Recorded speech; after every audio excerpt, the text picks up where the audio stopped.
ಇದು ಮಾಡಿರ್ತಾರೆ. ಮನೆ ಲಾಸ್ಟಿಗೆ ಕೈ ಚೆಲ್ಲಿದಾಗ ಸಾಯಂಕಾಲ ಮನೆಗೆ ಹೋದರೆ ನಿನ್ನ ಹೆಂಡತಿ ಸರಿ ಮಾತಾಡ್ಸಲ್ಲ. ಬರೀ ಇದೇ ಆಯಿತು ನಿನ್ನ ಜೀವನ, ಏನು ಕೈ ಹೇಳ್ತಿಲ್ಲ, ಭಯ ಇರ್ತಿಲ್ಲ, ನಿನ್ನೊಂದು ಭಾಳ ಅಂತ. ಇವತ್ತು ಮಾರ್ಕೆಟಿಗೆ ತಗೊಂಡಿದ್ದೆಲ್ಲ ಏನು ಮಾಡಿದೆ, ಯಾವ ಬಡ್ಡಿನೇ ಜಾಸ್ತಿ ಆಗಿದ್ದಾವ, ರೇಟೇ ಸರಿಯಾಗಿ ಕೊಟ್ಟಿಲ್ಲ, ಓಟು ಅವ್ರಿಗೆ ಅದೇ ಬಂದಿದೆ, ಕಾಲ್ಚೀಲ ಎಲ್ಲ ಹಾಕಿ ಈ ಸ್ವಲ್ಪ ಬೆಳೆ ಬೇಕು ಕೊಟ್ಟು ಒಂದು ವಸ್ತುದಲ್ಲಿ ಇದಾಯಿತು, ಬಡ್ಡಿ ಹಂಗೆ ಉಳ್ಕೊಂಡು ಆವಾಗ ಸಂಜೆ ಹೊತ್ತು ಮನೆಗಂಡಾಗ ನಿಮಗೂ ನಿನ್ನ ಹೆಂಡತಿಗೂ ಸ್ವಲ್ಪ ಘರ್ಷಣೆ ಆಗೇ ಆಗುತ್ತಲ್ವ, ಮಾತಿ ನಡೆಯುತ್ತೆ. ಈ ಘರ್ಷಣೆ ಅನ್ನೋದು ಧಾರಾವಾಹಿ ನೋಡಿರ್ತಾರವರು. ನೀವು 10:30 ಟೈಮಲ್ಲಿ ಕ್ರೈಮ್ ನ್ಯೂಸ್ ನೋಡಿರ್ತೀರ, ಆ ಕ್ರೈಮ್ ನ್ಯೂಸ್ ನೋಡಿರ್ತಾರವರು, ನೀನು ಕರೆಕ್ಟಾಗಿ 10:30ಗೆ ಹೋಗಿರ್ತೀಯ ಯೋಚನೆ ತಗೊಂಡು. ಆವಾಗ ಸಣ್ಣ ಇಂದ ನಡೆಯುತ್ತೆ, ಆವಾಗ ತಲೆಕೆಡುತ್ತೆ. ಸೊ ಮನೆಗೆ ಬಂದರೆ ಇದೊಳ್ಳೆ ಮೋಸ ಆಗ್ತದಪ್ಪ, ಅಲ್ಲಿ ಹೋದರೆ ಸಾಲ ಕಾಟ, ಹೊಲಕ್ಕೆ ಹೋದರೆ ಏನು ಬೆಳಗ್ಗೆ ಆಗ್ತಲ್ಲ, ಏನು ಮಾಡೋದು ಅಂತೇಳಿ ಅವಾಗ ಏನು ಮಾಡ್ತಾರೆ, ಈ ಸಾಂದರ್ಭಿಕ ಚುನಾವಣೆಯಲ್ಲಿ ನಿಮಗೆ ಕೊಟ್ಟು ಸ್ವಲ್ಪ ರುಚಿ ತೋರಿಸ್ತಾರೆ ಎಣ್ಣೆ, ಅದು ನೆನಪು ಬರುತ್ತೆ. ಹಳೆ ಸ್ನೇಹಿತರಿರ್ತಾರೆ, ಯಾವ ಭಾಗ ಸಾಕಾರ ತುಜಿ ಭಗವಂತಂದು ಹೆಂಗೆ ಜೀವನ ನಡೆಸೋಕ್ಕಾಗುತ್ತೆ, ಬಾ ನೈಂಟಿ ಹೊಡಿ ಕರ್ಕೊಂಡು ಹೋಗ್ತಾರೆ. ಆ ಕಲಿಕೆ ಅನ್ನೋದು ಏನಾಗ್ತದೆ ಸ್ಟಾರ್ಟಿಂಗ್, ಅದು ಕಲಿತಾ ಅಂತ ವ್ಯಸನ ಆಗುತ್ತೆ. ನೀನು ಮನೆಗೆ ಹೋಗೋದೇ ಕೈ ಕುಡಿತಾ ಪುಕ್ಷಟ್ ಕೊಡ್ತಾರೆ, ಕುಡಿತೀವಿ. 6 ತಿಂಗಳು ಚುನಾವಣೆ ಬರ್ತವೆ, ಕುಡಿತೀವಿ. ಇಲ್ಲೇನಾಗ್ತದೆ, ಆ ಎಣ್ಣೆ ತಯಾರಿ ಮಾಡೋದಾರಪ್ಪ ಅಂದರೆ ಏನು ಇಲ್ಲಿ ಹೇಳ್ತಾರೆ, ಗೊಬ್ಬರ ಬೀಜ ಬಿಸ್ನೆಸ್ ಬಡ್ಡಿ ವ್ಯಾಪಾರ ಇದನ್ನೆಲ್ಲ ಯಾವುದೂ ಸಹ ಅವನ್ನೇ ಯಾವುದೋ ಎಣ್ಣೆ ಉತ್ಪಾದನೆ ಮಾಡಲು ಅಲ್ಲಿಗೆ ಅವನ್ನೂ ಸಾಕಾದ ಮನೆಯನ್ನು ನೀವು ತಗೊಳ್ಬೋದು, ಅದಕ್ಕೆ ಸಾಲ ಮಾಡಿ, ಕೈ ಸಾಲ ಮಾಡಿ. ಸೊ ಹೀಗಾಗಿ ನೀನು ಒಂದು ವಿಷವ್ಯೂಹದ ವೃತ್ತದಲ್ಲಿ ಸೇರ್ತಾರೆ. ಅದರಿಂದ ಮನೆಯಲ್ಲಿ ಹೊರ ಬರಲಿಕ್ಕೆ ಆಗದೇ ಇಲ್ಲ. ಅಂತಿಮವಾಗಿ ನಿನ್ನ ಹೆಂಡತಿ ಮೇಲೆ ಇದು ನನ್ನ ಗಂಡ ಕೈಗೆ ಹೋಗ್ಬಿಟ್ಟ, ಏನು ಮಾಡಲ್ಲ ಅಂತ ಹೇಳಿ ನೋಡಿದೆ. ಆ ರಥದ ಚಕ್ರವನ್ನು ಬೆಳಿಬೇಕಲ್ಲ, ಅದಕ್ಕೆ ಆ ಹೆಣ್ಣುಮಗಳ ಕೈಗೆ ಟ್ರಾನ್ಸ್ಫರ್ ಆಗುತ್ತೆ. ನೀನು ಇವರು ಆ ಬೀದಿ ಆ ಹೋಗಿ ಆ ಚುನಾವಣೆ ಕರೆದು ಆ ಸಮಾವೇಶ ಕರೆದು ಅಂತೇಳಿ ಇದೇ ಹೋಗೋದ್ರಲ್ಲೇ ನೀನು ಕಾಲ ಮಾಡ್ಕೊಂಡು ಹೋಗ್ತೀಯ. ಒಟ್ಟು ಎಲ್ಲ ರಾಳದಲ್ಲಿ ಬಿಡು ಅಂತೇಳಿ ಅವ್ರು ಕೈ ಬಿಟ್ಬಿಡ್ತಾಳೆ. ಕೊನೆಗೆ ಆ ರಥದ ಚಕ್ರವನ್ನು ನಾವು ನಗವನ್ನು ಕೂತ್ಕೊಳ್ತೇವೆ. ಯಾಕಂದರೆ ಮಕ್ಕಳು ಓದಿಸ್ಬೇಕು, ಸಂಸಾರ ನಡೆಯಬೇಕು, ನನ್ನೆಲ್ಲ ನೋಡ್ಕೋಬೇಕು. ಮನೆಗೆ ಸಂಘ ಅದು ಇದು ಪರಿಚಯ ಸಂಬಂಧಿಗಳ ಹತ್ರ ಎಲ್ಲಿ ಸಾಲ ಮಾಡಿ ಈ ಸಂಸಾರವನ್ನು ಇದು ನಿಭಾಯಿಸಂತ ಇದನ್ನು ಗೊತ್ತಬೇಕು. ಆದರೂ ಸಹ ನೀವು ಸುಮ್ಮನೆ ಇರಲ್ಲ, ಅತಿ ಏನೋ ಮಾಡಿ ಗಂಡನ ಕುಡಿದು ಹೋಗೋದು, ಕೊನೆಗೆ ಏನಾಗೋದು ಅವ್ರು ಬಡಿಯೋದು, ಹಿಂಸೆ ಕೊಡೋದು. ಆಮೇಲೆ ಏನಾದ್ರು ಮನೆಗಿಂತ ವಸ್ತುಗಳನ್ನೆಲ್ಲ ಕಟ್ಟಡ ಮಾಡೋದು, ಅದೂ ಸಾಕಾಗಿಲ್ಲ ಅಂತೇಳಿ ಗಂಡನ ಕೈ ಕಾಯಿ ಕೇಳೋದು, ಅಲ್ಲೂ ಕಳ್ತನ ಮಾಡೋದು, ಅಲ್ಲೂ ಅದೇ ತಿನ್ನೋದು. ಹೀಗೆ ಮಾಡಿ ಕೊನೆಗೆ ನೀವು ಸಮಾಜಕ್ಕೆ ದೊಡ್ಡ ಪಿಡುಗಾಗಿ ಕಂಟಕಪ್ರಾಯರಾಗಿ ಪರಿಣಮಿಸ್ಬಿಟ್ಟು ಈಗ ಓದ್ಕೊಟ್ಟಿದ್ದೀವಿ. ಮುಂದೇನು ಕರೆಕ್ಟ್ ಇದರಲ್ಲಿ ಎಷ್ಟೋ ಜನ ಹತ್ರ ಮಾಡಿರ್ಬೋದು, ಮಾಡದೇ ಇರ್ಬೋದು. ಕೆಲವರು ಏನೋ ಕುಡಿಬೇಕಷ್ಟೇ, ಮಜಾ ಮಾಡಬೇಕು ಅನ್ನೋದೇ ಇರ್ತಾರೆ. ಈ ಬೇರೆ ಇರ್ಬೋದು. ಹಂಗಂತ ಹೇಳ್ಬಿಟ್ಟು ಏನೋ ನವೀನ್ ಕುಡಿತು ಅಂತೇಳಿ ಎಂಬುದ ತಕ್ಕಂಥದ್ದು ಅಂತೇಳಿ ನೀವು ಆ ಥರ ಮಾಡಬಹುದು. ನಿಮ್ಮ ಕೌಟುಂಬಿಕ ಮತ್ತು ಆರ್ಥಿಕ ಮತ್ತು ಶೈಕ್ಷಣಿಕವಾಗಿ ನೀವು ರಾಜಕೀಯ ಎಲ್ಲದರಲ್ಲೂ ಹಿಂದೆ ಉಳಿತೀವಿ, ಹಾಳಾಗ್ತೀವಿ. ಸೊ ನಾನು ಇದೇ ಹೇಳ್ತೀನಿ ಮಾಡೋದು. ಈ ಒಂದು ಹಳ್ಳಿ ನೆಲೆಯಲ್ಲಿ ಈ ಥರ ಒಂದು ಕುಟುಂಬ ಅನ್ನೋದು ಒಂದು ಏನೋ ಮಾಡಬಹುದಂಥ ಸಂದರ್ಭದಲ್ಲಿ ಈ ಥರ ಒಂದು ದುರಂತಕ್ಕೆ ಈಡಾಗುತ್ತೆ, ಬಡದು ಚೂತೂರಾಗುತ್ತೆ. ಆದರೂ ಸಹ ಕೊನೆಗೆ ಏನೇನು ಮಾಡ್ತೀಯ, ಕುಡಿತ ಅನ್ನೋದನ್ನ ಅದು ಅತಿರೇಕಕ್ಕೆ ಹೋಗ್ಬಿಟ್ಟು ಕೊನೆಗೆ ನಿನ್ನ ಲಿವರು, ಕರುಳು, ಇವು ಏನಿಲ್ಲಪ್ಪ ದೇಹದ ಅಂಗಗಳು ಅವು ತನ್ನ ಶಕ್ತಿಯನ್ನು ನಿಧಾನ ಕಳ್ಕೊತ ಬರ್ತದೆ. ಯಾಕಪ್ಪ ಅಂದರೆ ಮನುಷ್ಯ ಆಹಾರ ತಿನ್ನಬೇಕು, ಕೆಲಸ ಮಾಡಬೇಕು, ಬೆವರು ತೋರಿಸ್ಬೇಕು, ಸರಳವಾಗಿ ಬದುಕಬೇಕು, ದುಡಿದು ತಿನ್ನಬೇಕು, ಕಾಯಕವೇ ಕೈಲಾಸ ಅಂತ ಹೇಳಿದ್ರು. ಸೊ ನೀವು ಕಾಯಕ ಮಾಡಕ್ಕೆ ಹೋದ್ರಿ, ಬಟ್ ಈ ಥರ ವ್ಯವಸ್ಥೆ ನಿರ್ಮಾಣ ಆದ ಸಂದರ್ಭದಲ್ಲಿ ಇವತ್ತು ವಿಫಲರಾಗಿ ಕಾಯಕ ಬಿಟ್ಟು ಬರೀ ಕುಡಿಯುವುದೇ ಕಾಯಕವಾಗಿ ಮಾಡ್ಕೊಂಡ ಸಂದರ್ಭದಲ್ಲಿ 1 ಡೇ 5 ಡೇ ನಿಮಗೆ ಆರೋಗ್ಯ ಕೈ ಕೊಡುತ್ತೆ. ಆವಾಗ ಇದೇ ತಾಯಿ ನಮ್ಮ ತಾಯಿನೋ ತಂಗಿನೋ ಹೇಳ್ತಿನ ಹಾಳಾಗೋಗ್ಲಿ ಇನ್ನೇನು ಮಾಡೋಕ್ಕಾಗುತ್ತೆ ಅಂತೇಳಿ ಮತ್ತೆ ಸಣ್ಣ ಆಸ್ಪತ್ರೆ ತೋರಿಸ್ತಾರೆ. ಯಾವ ಆಸ್ಪತ್ರೆ ತೋರಿಸಿ ವಾಸ ಆಗಲ್ಲ. ಯಾಕೆಂದರೆ ಇದು ನೀವು ತಂದ್ಕೊಂಡು ಕಾಯಿಲೆ, ಯಾಕೆಂದರೆ ಇದು ಕೈ ಬರುತ್ತಾಗಲಿ ಅಥವಾ ಟ್ರಾನ್ಸ್ಮಿಟೆಡ್ ಆಗಿ ಬೇರೆ ಬಂದಿರಲ್ಲ. ನಾವು ತಂದುಕೊಂಡಂತ ಕಾಯಿಲೆ ಕುಡ್ತಾವ. ಯಾಕಪ್ಪ ಅಂದ್ರೆ ಮತ್ತೆ ಇರ್ಲಿಕ್ಕೆ ಕುಡ್ತ ನಾವು ಮತ್ತೆ ಹೇಳಿದೆ, ನಿಮ್ಮ ಕಪ್ಪೆ ಕಟ್ಟಿಗೆ ಹಾಕೋದನ್ನೇ ನೀವು ನೋಡಿಸೋದು ಬಂದೆ ಅಂತೇಳಿ. ನನಗೆ ಗೊತ್ತು, ನನ್ನ ಸೈಕಾಲಜಿಗೆ ನಾನು ಹಳ್ಳಿಗೆ ಪ್ರತಿನಿತ್ಯ ನೋಡ್ತಾ ಇಲ್ಲ. ಸೊ ಈ ರೀತಿ ಒಂದು ಕಪಿ ಮುಷ್ಟಿ ಇದ್ದಂಥವ್ರು ಈಗ ಆಸ್ಪತ್ರೆಗೆ ಹೋಗಿ ಬೀಳ್ತೀಯ, ಪಾಪ ಹೆಣ್ಣೊಂದಿಗೆ ನಿನ್ನ ಎಲ್ಲ ಬರೋದೇ ಆಗಿದ್ದಾರೆ, ನೀನು ಉಳಿಸ್ಕೊಳ್ಳಬೇಕು. ಯಾಕೆಂದ್ರೆ ಎಂತ ನಾವು ಗಂಡ ಕುಂತಲ್ಲಿದ್ದ ನಾವು ಗಂಡ ಇರ್ಲಿಕ್ಕೆ ಕುದಿಸಿದವರು ಯಾರು ಬದುಕಲಿ ನಾವು ಮಾಂಗಲ್ಯ ಬದಲು ಮಾಡ್ಕೋಬೇಕು ಅಂತ ಹೇಳಿ ಮಾಡ್ತಾಳೆ. ಅಲ್ಲಿಗೆ ಸಂಘದಲ್ಲ ಸಾಲ ತಂದು ನಿನ್ನ ಉಳಿಸೋದಕ್ಕೆ ಹೋಗ್ತಾರೆ. ಅಲ್ಲಿ ಪಾಪ ಮಾನವರು ಕಾಯ್ಕೊಂಡಿರ್ತಾರೆ, ಏನು ಬಾಗಿಲಿಗೆ ಹೋಗ್ತಾರೆ ಗೊತ್ತಾಗುತ್ತೆ, ಯಾವುದೋ ಬಿತ್ತು ಬಿಗ ಅಂತೇಳಿ ನಿನಗೆ ಆ ಟೆಸ್ಟು ಈ ಟೆಸ್ಟು ಈ ಟೆಸ್ಟು ಆ ಟೆಸ್ಟು ಅಂತೇಳಿ ಐರನ್ ಮಾಡಿ ಮನೆಗೆ ಆಪರೇಷನ್ ಮಾಡಬೇಕು ಅಂತ ಹೇಳಿ ಮನೆಗೆ ನಿನ್ನ ಕುಟುಂಬನೇ ಅಲ್ಲಿ ಎಲ್ಲ ದುಡ್ಡು ಕಿತ್ಬಿಡ್ತಾರೆ. ಯಾಕಂದ್ರೆ ಅಮಾಯಕರೇ ಬಲಿ ಹಾಕೋದು. ಸರಿ, ಆ ಹಾಸ್ಪಿಟಲ್ ಹೋದ್ರೆ ಏನಿಂದ ಉನ್ನಾರ ಮಾಡಿ ನಿನ್ನೆಲ್ಲ ಇವತ್ತು ತಿಳಿದಲ್ಲ ಆ ಓನರು ಅಥವಾ ಸಂಬಂಧಪಟ್ಟವರು ಹೊರಗೆ. ಯಾಕೆ ಹೇಳ್ತೀನಿ ಅಂದರೆ, ದೊಡ್ಡ ದೊಡ್ಡ ಡ್ರಿಂಕ್ಸ್ ಕಂಪ್ನಿ, ದೊಡ್ಡ ದೊಡ್ಡ ಔಷಧಿ ಕಂಪ್ನಿ, ದೊಡ್ಡ ದೊಡ್ಡ ಬೀಜದ ಕಂಪ್ನಿ, ದೊಡ್ಡ ದೊಡ್ಡ ಮೆಡಿಸಿನ್ಸ್ ಕಂಪ್ನಿ ಯಾರಪ್ಪ ಅಂದರೆ ಎಲ್ಲರೂ ಹೋಗ್ತಾರೆ. ಬಂದು ಅರ್ಥ ಆಗ್ತದೆ ಹೇಳೋದು. ನಾವು ಯಾವ ಉನ್ನಾರದಲ್ಲಿದ್ದೀವಿ, ಯಾವ ಬಲೆಯಲ್ಲಿ ಸಿಕ್ಕಿದ್ದೀವಿ, ಯಾವ ವಿಷ ವೃತ್ತದಲ್ಲಿ ಸಿಕ್ಕಿದ್ದೀವಿ ಅನ್ನೋದಕ್ಕೆ ನಾನು ಹೇಳ್ತಾರೆ ಮಾರ್ಮಿಕತೆ. ಸೊ ಇದು ನಮ್ಮ ದೇಶದಲ್ಲಿ ಸೃಷ್ಟಿಯಾದ ಒಂದು ಬಲೆ, ಜೇಡರ ಬಲೆ. ಆ ಜೇಡರ ಬಲೆಯಲ್ಲಿ ಸಿಕ್ಕಾಕೊಂಡಿದ್ದಾರೆ, ಲಕ್ಷಾಂತರ ಜನ ಸಿಕ್ಕಾಕೊಂಡಿದ್ದಾರೆ.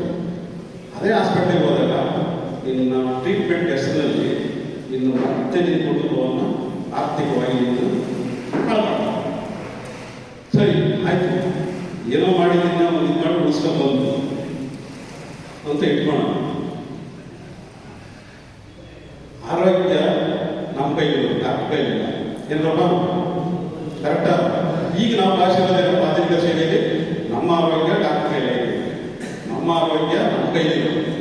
ಸೊ ಈ ಊಟನೂ ಮಾಡೋದಕ್ಕಿಂತ ಪೋಷಕಾಂಶಗಳ ನ್ಯೂನತೆ ಆಗಿ ಮಾನಸಿಕ ರೋಗಿಯಾಗಿ ಅಲ್ಲಿ ಹೋಗೋದಾಗ ಏನಾಗ್ತದೆ, ದುಡ್ಡು ಕಿತ್ಕೊಂಡು ಮತ್ತೆ ಕಳಿಸ್ಕೊಡ್ತಾರೆ. ಇಲ್ಲಿ ಮತ್ತೆ ಆಯಾಮ ಮತ್ತೆ ಸಾಲದ ಬೇಗ ಸಿಕ್ಕಾಗ್ತದೆ. ಏನಾದರೂ ಮಾಡಿ ನನ್ನ ಗಂಟೆ ಉಳಿಸ್ಕೋಬೇಕು ಅಂತ ಹರಸಾಹಸ ಮಾಡ್ತಾ ಇದ್ದಾಳೆ. ಒಟ್ಟು ಅಲ್ಲೂ ದುಡ್ಡು ಖಾಲಿಯಾಗಿ ಎಲ್ಲವನ್ನೂ ಬರೆದು ಮಾಡಿಬಿಟ್ಟಿದ್ದೀರಿ. ಕೊನೆಗೆ ಅವಳು ಹೇಳ್ತಾಳೆ, ಜೀವನ ಸಾಕಾಗ್ಬಿಡತ್ತಪ್ಪ ಅಂತೇಳಿ ಇಲ್ಲಿ ಆತ್ಮಹತ್ಯೆ ಮಾಡ್ಕೊಳಕ ಅಥವಾ ನೀನಾದ್ರೂ ಸತ್ತೋಗೋದನ್ನೆಲ್ಲ ಶಾಪರಾಧ ಹಾಕಕ್ಕೆ ಇದು ಮಾಡ್ತಾರೆ. ಅದೇನಪ್ಪ ಅದೃಷ್ಟ ಅಂತಂದರೆ, ನಿಮಗೆ ಎಷ್ಟು ಜನ ಬೈದರು, ಎಷ್ಟು ಜನ ಶಾಪ ಹಾಕಿದ್ರು ಮಾತ್ರ ಕುಡಿದ್ರಿ ಮಾತ್ರ ಏನು ಕಟ್ಟಲ್ಲ. ಒಳ್ಳೆಯವರೆಲ್ಲ ಸಾಯ್ತಾರೆ. ಮತ್ತು ಆ ಹೆಣ್ಣು ಮಕ್ಕಳು ಆತ್ಮಹತ್ಯೆ ಮಾಡಿಷ್ಟಲ್ಲ, ಯಾಕಂದ್ರೆ ಮುಂದೆ 2 ಮಕ್ಕಳು ಇರ್ತವೆ. ಆದರೂ ಈ ಥರ ಸನ್ನಿವೇಶ ನಿರ್ಮಾಣ ಆದಾಗ ಇನ್ನು ನಾವು ಸಾಮಾಜಿಕ ನೆಲೆಯಲ್ಲಿ ಯೋಚನೆ ಮಾಡ್ತೀವಿ. ಇದು ಒಂದು ನೆಲೆಯಲ್ಲಿ ಯೋಚನೆ ಮಾಡ್ತೀವಿ. ಇನ್ನೊಂದು ನೆಲೆಯಲ್ಲಿ ಏನಾಗುತ್ತೆ ಅಂದರೆ, ಕೆಲವು ಜಾತಿ ವ್ಯವಸ್ಥೆ ನಮಗೆ ಇದೆ. ನಿನ್ನ ಜಮೀನು ಅಥವಾ ನಿನ್ನ ಹೆಂಡತಿ ಚೆನ್ನಾಗಿದ್ದಾರೆ, ನಿನ್ನ ಜಮೀನು ಚೆನ್ನಾಗಿದೆ ಅಂದರೆ ಏನಾದರೂ ಮಾಡಿ ನಿನ್ನ ತೆಗೆದು ಹೆಂಡತಿ ವಶ ಮಾಡ್ಕೋಬೇಕು, ನಾವು ಇಲ್ಲ ನಿನ್ನ ಜಮೀನನ್ನು ವಶ ಮಾಡ್ಕೋಬೇಕು ಅಂತ ಏನು ಮಾಡ್ತಾರೆ, ನಮ್ಮ ವ್ಯವಸ್ಥೆ ಕೇಳ್ತಾರೆ. ಉಳಿದ ಮನೆ ವ್ಯವಸ್ಥೆ ಇದೆಯಲ್ಲ, ಹುನ್ನಾರ ಮಾಡುತ್ತೆ. ಏನಾದರೂ ಮಾಡಿ ಅವನಿಗೆ ಅವನ ವೀಕ್ನೆಸ್ ಏನು ಅಂತ ಹೇಳಿ ಸ್ಟಡಿ ಮಾಡ್ತಾರೆ. ಎಲ್ಲ ದೌರ್ಬಲ್ಯಗಳು ಯಾವುದರಲ್ಲಿ ನೀಡಾಟ ಮಾಡ್ತಾರೆ. ಅವಾಗ ನಾನು ಹೇಳ್ತಿರೋದು ಯಜಮಾನಿಕೆ ಸಂಸ್ಕೃತಿ, ಉಳಿದ ಸಂಸ್ಕೃತಿ.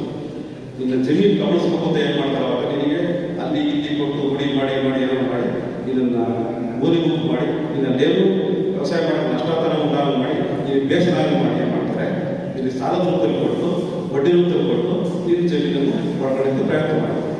ಇದು ಒಂದು ಆ್ಯಂಗಲ್. ಇನ್ನೊಂದು ಆ್ಯಂಗಲಲ್ಲಿ ಅವಳು ಪಾಪ ನಿನ್ನನ್ನು ಉಳಿಸ್ಕೋಬೇಕು, ಕರೆಕ್ಟ್ ಮಾಡಬೇಡಿ.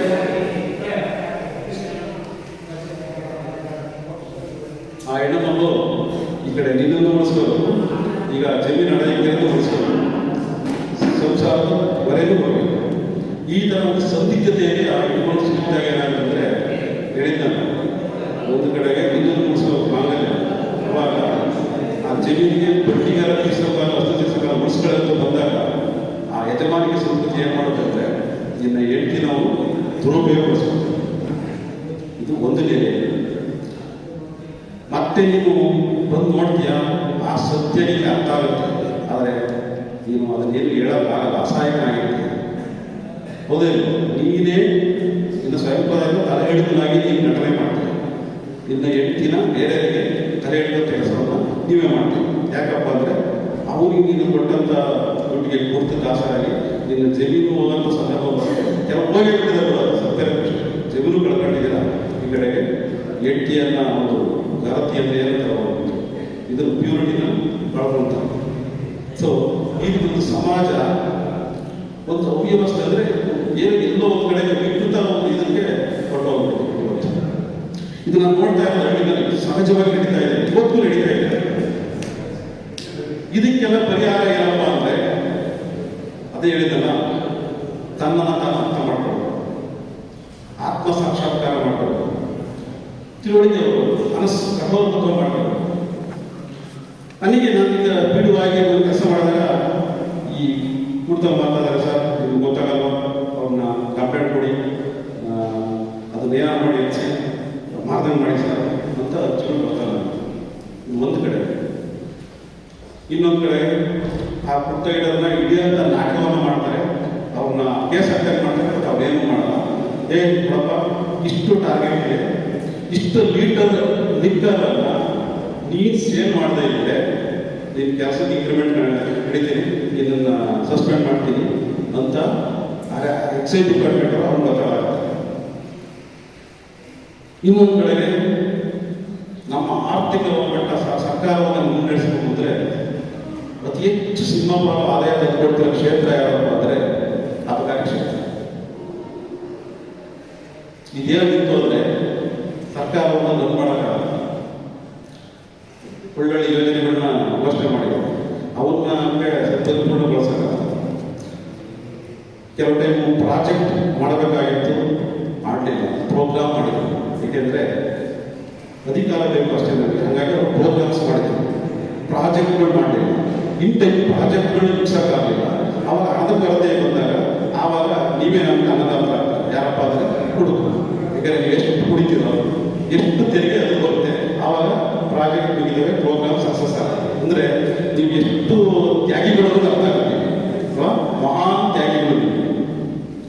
ಒಂದು ಕಡೆಗೆ ಸಮಾಜದಲ್ಲಿ ಈ ಥರ ಅಂದರೆ ಜಿಜ್ಞಾಸೆ ಏನು ಬೇರೆ ಮೊದಲು ಬಡವಾಗೇ ಹೋಗ್ತಿರೋದು, ಅವನು ಮೇಲೆ ಬರೋಕ್ಕಾಗ್ತಾ ಇಲ್ಲ ಆರ್ಥಿಕವಾಗಿ. ಇನ್ನೊಂದು ಕಡೆಗೆ ಅಸಮಾನತೆಗಳು ಉಂಟಾಗಿ ಅಭಿವೃದ್ಧಿಯನ್ನು ಒಂದು ಕಡೆಗೆ ನಾವು ತೋರಿಸ್ಕೊಳ್ತಿ ಹೋಗ್ತೀವಿ. ಇನ್ನೊಂದು ಕಡೆಗೆ ಇಲ್ಲಿ ಬಡತನ, ಅನಕ್ಷರತೆ, ಅನಾರೋಗ್ಯ, ಶಿಕ್ಷಣ ಇದೆ ಅಂತ ಅನಕ್ಷರತೆ ಈ ಥರ ಆಗಿ ಮತ್ತೆ ಒಂದು ಬಡವರ ಸಂಖ್ಯೆ ಜಾಸ್ತಿ ಆಗ್ತಾ ಹೋಗೋದು. ಅದಕ್ಕೆ ನಮ್ಮ ಯೋಜನೆಗಳು ಬಡತನ ನಿರ್ಮೂಲನೆ ಅಂತ. ಬಟ್ ನನ್ನ ಪ್ರಕಾರ ಇಲ್ಲಿ ಬಡತನ ನಿರ್ಮೂಲನೆ ಆಗ್ತಾ ಇಲ್ಲ, ಬಡವರ ನಿರ್ಮೂಲನೆ ಆಗ್ತಾ ಇದೆ. ಅಂದರೆ ಬಡವರನ್ನಾಗೆ ಇಟ್ಟಿರೋದು ಅವ್ರ ನಿರ್ಮೂಲನೆ ಆಗ್ತಾರೆ. ಅವ್ರಿಗೆ ಯಾವುದೇ ಥರದ್ದು ಏನು ಸಿಗ್ತಾ ಇಲ್ಲ, ಎಜುಕೇಶನ್ ಸಿಗ್ತಾ ಇಲ್ಲ. ಹಂಗಾಗಿ ಬಡತನ ನಿರ್ಮೂಲನೆ ಕಾರ್ಯಕ್ರಮ ಮಾಡೋಕ್ಕಿಂತ ಅವರು ಬಡವರ ನಿರ್ಮೂಲನೆ ಮಾಡಲಿಕ್ಕೆ ಪ್ರಯತ್ನ ಪಟ್ಟಿರೋದು ಪರೋಕ್ಷವಾಗಿ. ಇನ್ನೂ ಒಂದು ಕಡೆಗೆ ಸಮಾಜ ಒಂದು ಸರಿಯಾದ ದಾರಿಯಲ್ಲಿ ಹೋಗ್ತಾ ಇಲ್ಲ, ದುರಂತದಲ್ಲಿ ಸಾಗ್ತಾ ಇದೆ ಅನ್ನೋದು ಒಂದು ಪ್ರಮುಖ ಅಂಶ. ಬಟ್ ಇದನ್ನು ಯಾವುದೇ ಕಾರಣಕ್ಕೂ ಯಾರೇ ಸಾಮಾಜಿಕ ತಜ್ಞರಾಗಲಿ, ಆರ್ಥಿಕ ತಜ್ಞರಾಗಲಿ, ಪಾಲಿಸಿ ಮೇಕರ್ಸ್ ಅವ್ರಿಗೆ ಗೊತ್ತಿದ್ರು ಸಹ ಯಾರು ಏನು ಮಾಡೋಕ್ಕಾಗ್ತಾ ಇಲ್ಲ. ಪರಿಹಾರ ಬಂದೇನೆ ಮಂಜುನಾಥ ಸ್ವಾಮಿಗೆ ಕೈ ಮುಗಿಯೋದು, ಇಂಥ ಶಿಬಿರಕ್ಕೆ ಬಂದು ಯಾರು ಏನು ಹೇಳ್ತಾರೆ ಅದನ್ನು ಕೇಳಿ ಒಳ್ಳೆಯದನ್ನು ತಗೊಂಡು ಕೆಟ್ಟದ್ದನ್ನು ಬಿಟ್ಟು, ಗೊತ್ತಲ್ಲ ಈಗ ನೀವು ಖುಷಿಯಿಂದ ಓದಬೇಕು ಅಂದರೆ ಋಷಿಗಳಾಗಬೇಕು. ಋಷಿಗಳಾಗದ ಹೆಂಗಪ್ಪ ಅಂದರೆ ಎಲ್ಲವನ್ನು ತ್ಯಜಿಸಿ ಅವರು ಸರ್ವಸರ್ವ ಪರಿತ್ಯಾಗಿಯಾಗಿ ತಪಸ್ ಮಾಡ್ಕೊಂಡು ಬಂದು ಹೋಗ್ತಾರಲ್ಲ. ಈಗ ಋಷಿ ಸಂಸ್ಕೃತಿ ನೀವು ಬರಬೇಕು ಅಂದರೆ ಈ ಥರ ಸೀಮಿತವಾಗಿ ಕೊನೆಯ ಪಕ್ಷ ನೀವು ನಿರ್ಧಾರ ಮಾಡಲೇಬೇಕಾಗುತ್ತೆ. ಹೌದು, ನಾನು ಈ ಭೂಮಿಯಲ್ಲಿ ಹುಟ್ಟಿದ್ದೀನಿ ಅಂದರೆ ನನ್ನಿಂದ ಏನೋ ಒಂದು ಘನವಾದ ಕೆಲಸ ಆಗಬೇಕಾಗಿದೆ ಈ ಭೂಮಿ ತಾಯಿಗೆ. ಅದಕ್ಕೆ ನಾನು 3 ಋಣಗಳನ್ನು ಹೇಳ್ತೀನಿ. ಮಾತಾಪಿತೃ ಋಣ, ಭೂತಾಯಿ ಋಣ, ಎತ್ತ ತಾಯಿ, ಭತ್ತ ತಾಯಿ, ಮತ್ತು ಗೋಮಾತೆ ಅಂತ ಇವೆಲ್ಲ ರೈತಾಯಿ ಅಂತ ಹೇಳ್ತಾರೆ. ಈ 3 ಋಣಗಳು ನಮ್ಮಲ್ಲಿದ್ದಿದೆ. ಹೆಚ್ಚಿನ 4ನೇದು ರಾಷ್ಟ್ರ ಋಣ ಅಂತ. ಈಗ ನಾವು ರಾಷ್ಟ್ರ ಋಣದ ಬಗ್ಗೆ ಮಾತಾಡೋದು, ಯಾಕೆಂದರೆ ಇಡೀ ರಾಷ್ಟ್ರವನ್ನು ನೀವು ಸಾಕ್ತಾ ಇರೋದು ನೀವಾಗಿರೋದ್ರಿಂದ ಜಾಸ್ತಿನೇ ನೀವು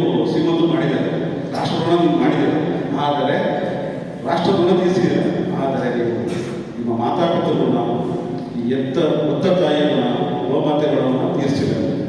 ಸೊ ನಿಮ್ಮ ಜೀವನ ಸಾರ್ಥಕತೆ ಬರಬೇಕಂದ್ರೆ ಈಗ ನೀವು ಮತ್ತೆ ಮರಳಿ ಹೋಗಬೇಕಾಗುತ್ತೆ. ನಾನು ಈ ಭೂಮಿಯಲ್ಲಿ ಹುಟ್ಟಿದ್ದೀನಿ ಅಂದರೆ ನನ್ನಿಂದ ಏನೋ ಒಂದು ಕೆಲಸ ಆಗಬೇಕಾಗಿದೆ, ಮಾಡಬೇಕು. ಆಗಬೇಕಾದಷ್ಟೇ ನಾವು ಮಾನವರಾಗಿ ಬದುಕಬೇಕು ಸರ್. ಮಾನವರಾಗಿ ಬದುಕಿದಾಗ ಎಲ್ಲ ಸರಿಯಾಗಿ ಸಮಾಜ. ನಾನು ಯಾವುದೇ ಕಾರಣಕ್ಕೂ ಕುಡಿಯಲ್ಲ, ನಾನು ಯಾರು ಮೋಸ ಮಾಡಲ್ಲ, ಕೆಟ್ಟದ್ದು ಮಾಡಲ್ಲ. ಏನು ವ್ಯವಸಾಯ ಇತ್ತು ಅದನ್ನು ನಿಷ್ಠೆಯಿಂದ, ಶ್ರದ್ಧೆಯಿಂದ, ಪ್ರಾಮಾಣಿಕವಾಗಿ ಮಾಡ್ತೀನಿ ಅನ್ನೋ ಸಂಕಲ್ಪ ನಿಮ್ಮಲ್ಲಿ ಹೊಂದಿದ್ದೇ ಆದರೆ ಅವತ್ತು ನಿಮ್ಮ ಮನೆ ಬೆಳಗಾಗುತ್ತೆ. ಇಲ್ಲ ನನ್ನಂತರ 1000 ಜನ ಭಾಷಣ ಮಾಡ್ಬೋದು, ಬೇರೆ ಏನೇನೋ ಮಾಡ್ಬೋದು, ಇನ್ನು ಎದುರಿಸಿ ಕೆಲವೊಬ್ಬರು ಗಟ್ಟಾಗಿ ಏನೇನೋ ಕಾಯ್ಬೋದು, ಏನೇನೋ ಮಾತ್ರ ಆಗಿ ಮಾಡ್ಬೋದು. ಅದು ಬರೀ ನೆಪ ಅಷ್ಟೇ. ಮನುಷ್ಯನಿಗೆ ಕಂಟ್ರೋಲ್ ಮಾಡಬಹುದು. ಅದಕ್ಕೆ ನಮ್ಮ ಒಂದು ವಿಚಾರ ಹೇಳಿದ್ದಾರೆ, ಹುಡುಗರು ಬಿಡಿಸಿ ಅಂತ ಹೇಳಿದಾಗ ಅದಕ್ಕೊಂದು ಎಕ್ಸಾಂಪಲ್ ಕೊಡ್ತಾರೆ. ಮಿಲ್ಸ್ರಿಯಲ್ಲಿ ಊರಲ್ಲಿ ಎಣ್ಣೆ ಮಾಡೋದಂತ ಒಂದು ಎಕ್ಸಾಂಪಲ್ ಕೊಡೋದು ಏನಪ್ಪ ಅಂದ್ರೆ, ಆಯಿತು ನಾನು ಇವತ್ತು ಅಂಗಡಿಯನ್ನು ತೆರೆದಿದ್ದೀನಿ, ನೀವೆಲ್ಲ ಈಗ ರಿಯಲೈಸ್ ಮಾಡ್ಕೊಂಡಿದ್ದೀವಿ ಏನೋ ನಾನು ಬಿಡಿಯಲ್ಲ ಅಂತ. ಸೊ ಈಗ ಅಂಗಡಿ ಓಪನ್ ಮಾಡಿದ್ರೆ ಒಂದು ವಾರ, 1 ತಿಂಗಳು, 1 ವರ್ಷ ಬಾಡಿಗೆ ಕಟ್ಟಕ್ಕಾದ್ರೆ ಖಾಲಿ ಮಾಡಿಸಿದೆ. ಅವೇನು ಮಾಡ್ತಾರೆ, ಯಾಕೋ ಆಗ್ತಿಲ್ಲ, ಮುಂದಿನ ನೋಡೋಣ ಅಂತೇಳಿ ಟೆಂಟ್ ಇಟ್ಕೊಂಡು ಹೋಗ್ತೀವಿ. ಅರ್ಥ ಆಗುತ್ತೆ ಹೇಳೋದು, ಸಿಂಪಲ್ ಆಗಿದೆ. ಸೊ ನಾವು ಅಂಗಡಿ ಓಪನ್ ಮಾಡಿ ಕೋಟೆ ಅಂತ ಬಂಡವಾಳ ಹಾಕಿ ಲೈಸೆನ್ಸ್ ನಮ್ಮೊಂದು ಮಾಡಿದಾಗ ನೀವು ಯಾರು ಹೋಗಲಿಲ್ಲ ಅಂದರೆ, ಅವ್ರು ವ್ಯಾಪಾರ ಕಡಿಮೆ ಆಗಿ ಹೋಗ್ತಾನೆ ಅಂದರೆ ಅಲ್ಲಿಗೆ ನಿಮಗೂ ಅವನಿಗೂ ಈ ವ್ಯವಸ್ಥೆಗೂ ಏನಿದೆ ಸಂಬಂಧ? ನಾನು ಹೇಳಿದೆ ಸ್ಟಾರ್ಟಿಂಗ್, ನಿಮಗೆ ವ್ಯವಸ್ಥೆ ಹೆಂಗೆ ನಿರ್ಮಾಣ ಮಾಡಿದ್ರೆ ನಿಲ್ಲಿಸ್ತು ಅಂತ ಹೇಳಿದೆ. ಈಗ ಅದನ್ನು ನಿಮಗೆ ಅಂದರೆ ಒಂದೇ ಉತ್ತರ, ಸೆಲ್ಫ್ ರಿಯಲೈಸೇಷನ್, ಆತ್ಮ ಸಾಕ್ಷಾತ್ಕಾರ. ನನ್ನ ಮನಸ್ಸನ್ನು ನಾನು ತಹಬದಿ ತಂದುಕೋಬೇಕು. ನಾನು ಕುಡಿಯಲ್ಲ, ನನಗೆ ಬರುವಾಗ ಕಷ್ಟ ಬರಲಿ, ಅವನು ಏನೇ ಒಂದು ಪುಕ್ಸೆಟ್ ಕೊಟ್ಟು ನಾನು ಕುಡಿಯಲ್ಲ ಅಂತ ತೀರ್ಮಾನ ಮಾಡಿದ್ದೆ ಆದರೆ ಅವನ ಅಂಗಡಿ ಭಾಗ. ಇದು ಒಂದು ಅಂಗಲ್ಲೇ. ಇನ್ನೊಂದರಲ್ಲಿ ಮೊನ್ನೆ ಕೊರೋನಾ ಬಂತು ಗೊತ್ತಾ? ಕೊರೋನಾ ಬಂದ ಸಂದರ್ಭದಲ್ಲಿ ಒಂದು 2-3 ವರ್ಷ ಕುಡಿಯೋಕ್ಕೆ ಸಿಗಲೇ ಇಲ್ಲ. ನಾನೇನು ಮಾಡಿದೆ, ಬೆಳಗ್ಗೆಯಿಂದ ಸಂಜೆವರೆಗೂ ಕುಡಿತಕ್ಕಂಥದ್ದನ್ನು ಒಂದಷ್ಟು ಜನ ನಾನು ಬೇಟ ಮಾಡಿದೆ ಆ ಸಂದರ್ಭದಲ್ಲಿ. ಯಾಕೆ ನನ್ನ ಕೆಲಸ ಕೊರೋನಾ ನೀವು ಮನೆಗಿರೋದು, ನಾವು ಮನೆಗಿರೋದಿಲ್ಲ, ನಾವು ಪ್ರಾಣ ತ್ಯಾಗ ಮಾಡಿ ಓಡಾಡಬೇಕಾಗಿತ್ತು. ಓಡಾಡಬೇಕಾದ್ರೆ ಈ ಮಹಾನ್ ಚಟುವಟಿಕೆಯನ್ನು ನಾನು ಗಮನಿಸ್ತೀನಿ. ಅವರಪ್ಪ ಇಷ್ಟು ಜನ ಡೈರಿ ಕೊಟ್ಟಿದ್ದೆಲ್ಲ ಹೇಗೆ ಮಾಡ್ತೀನಿ ಇಲ್ಲ.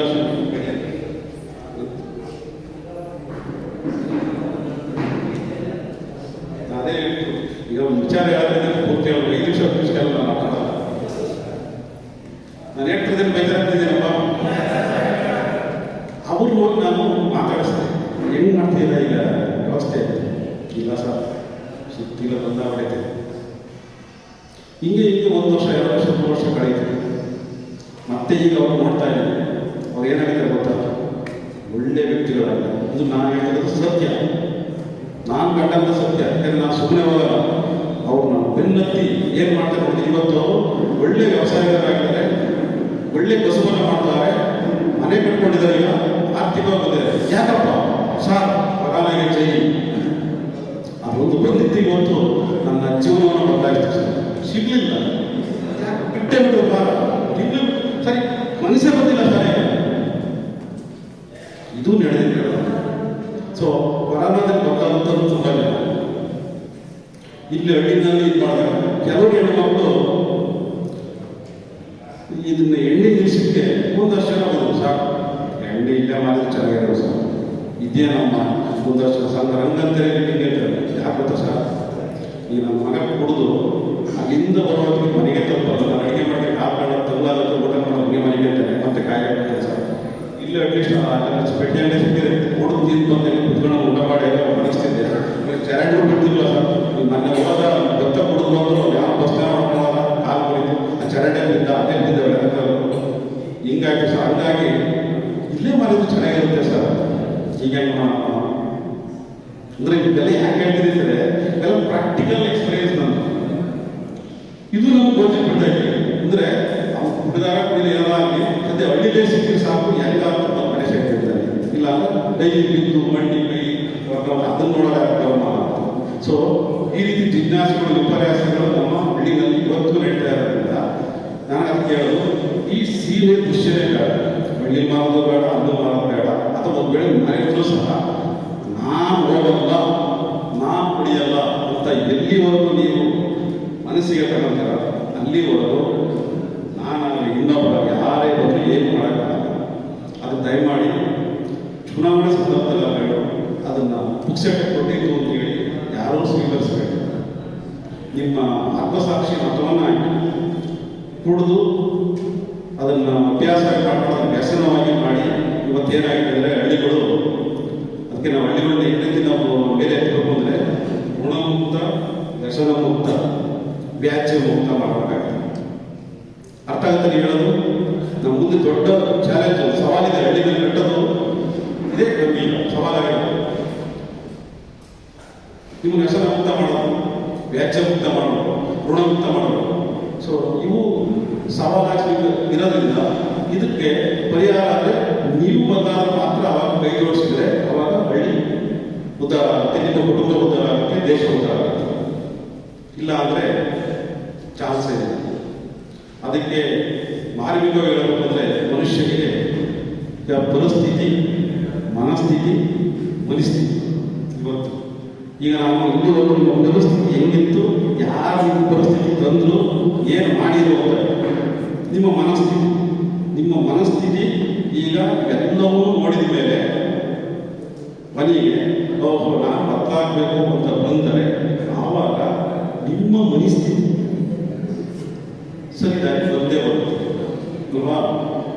ಉಳಿಸಿದ ಹಣ ಗಳಿಸಿದ ಹಣಕ್ಕೆ ಹೋದಲ್ಲ, ನೀನು ಖರ್ಚು ಮಾಡ್ತಿಲ್ಲ, ದುಂದು ವೆಚ್ಚ ಉಳಿಸ್ತಿಲ್ಲ, ಅದೇ ಇವತ್ತು ಗಳಿಸಿದ ಹಣ ಆಗುತ್ತೆ. ಉಳಿದಿದ್ದನ್ನ ನಮ್ಮ ತಾಯಿ, ತಂದೆ, ಅಕ್ಕ, ತಂಗಿ ನೋಡ್ಕೊಂತಾರೆ ಅಲ್ವಾ? ಹಂಗಾಗಿ ನೀವು ಏನು ಗೊತ್ತು ಟ್ಯಾಕ್ಸ್ ಕಟ್ತಾ ಇದ್ದಾರಲ್ಲ ಪ್ರಾಮಾಣಿಕವಾಗಿ ಅದನ್ನು ಉಳಿಸಿ ನಿಮ್ಮ ಕುಟುಂಬಕ್ಕೆ ಇಲ್ಲೇ ಕೊಟ್ಟರೆ ಎಂದೋ ನಿಮ್ಮ ಕುಟುಂಬ ನಡೆಯುತ್ತೆ. ಈಗ ಹೇಳ್ರಿ, ನಾನು 100 ವರ್ಷ ಬದುಕಬೇಕು, ನನ್ನ ಹೆಂಡತಿ ಮಕ್ಕಳು ಚೆನ್ನಾಗಿರ್ಬೇಕು, ನನ್ನ ಮಕ್ಕಳು ಓದಿಸ್ಬೇಕು, ಅವರ ಉನ್ನತಿಯನ್ನು ನಾನು ನೋಡಿ ಎಂಜಾಯ್ ಮಾಡಬೇಕು, ಖುಷಿ ಪಡಬೇಕು ಅನ್ನೋದು ನಿಮ್ಗೆ ಐತಾ ಇಲ್ಲ? ಐತಾ ಇಲ್ವ? ಇಲ್ಲ ಸ್ವಾಮಿ, ನಾನು ಬೆಳಿಗ್ಗೆ ನನಗೆ ಹೊಡೆದ್ಬಿಟ್ಟು ಬೇಗ ಟಿಕೆಟ್ ತಗೊಂಡು ಸ್ವರ್ಗಕ್ಕೆ ಹೋಗ್ಬಿಡ್ತೀನಿ, ಬೇಗ ಸ್ವರ್ಗಕ್ಕೆ ಹೋಗ್ಬಿಡ್ತೀನಿ, ಅಲ್ಲಿ ನಮ್ಮ ಸ್ನೇಹಿತರು ಸಿಗ್ತಾರೆ, ಅಲ್ಲಿ ಎಲ್ಲರೂ ಸಿಕ್ಕರ ಭೇಟಿ ಮಾಡ್ತೀನಿ. ಅದು ಬೇಕೋ ಇಲ್ಲ ಇದು ಬೇಕು ಅಂದರೆ ಆಯ್ಕೆ ನಿಮಗೆ ಬಿಡ್ತಿಲ್ಲ. ಪರಿಸ್ಥಿತಿ ನಿಮಗೆ ಗೊತ್ತಾಗಿದೆ, ಅರ್ಥ ಮಾಡಿಸಿರಿ. ನಿಮ್ಮ ಮನಸ್ಥಿತಿ ಏನು ಅಂತ ಅರ್ಥ ಮಾಡಿಸಿರಿ. ಈಗ ನಿಮ್ಮ ಮನಸ್ಥಿತಿ ಸರಿಯಾಗಬೇಕು ಅಂದರೆ ನೀವು ಬದಲಾಗ. ಇನ್ನೂ ವಿಚಾರ ನನಗೆ ಹೇಳೋದು ಭಾಳಷ್ಟಿದೆ. ನನಗೆ ಗಂಟೆ ಅಕ್ಕಿ ಹೇಳಿದೆ ಸರ್, ತುಂಬ ಬೇಕು ನನಗೆ ಅಂದರೆ ಇಲ್ಲ 10 ನಿಮಿಷ ಮೇಲೆ ಕೊಡಲ್ಲ ಅಂತ. ಸೊ ಇಷ್ಟನ್ನ ಹೇಳಿ ನನ್ನ ಮಾತನ್ನು ಮುಗಿಸ್ತೀನಿ. ಎಲ್ಲರಿಗೂ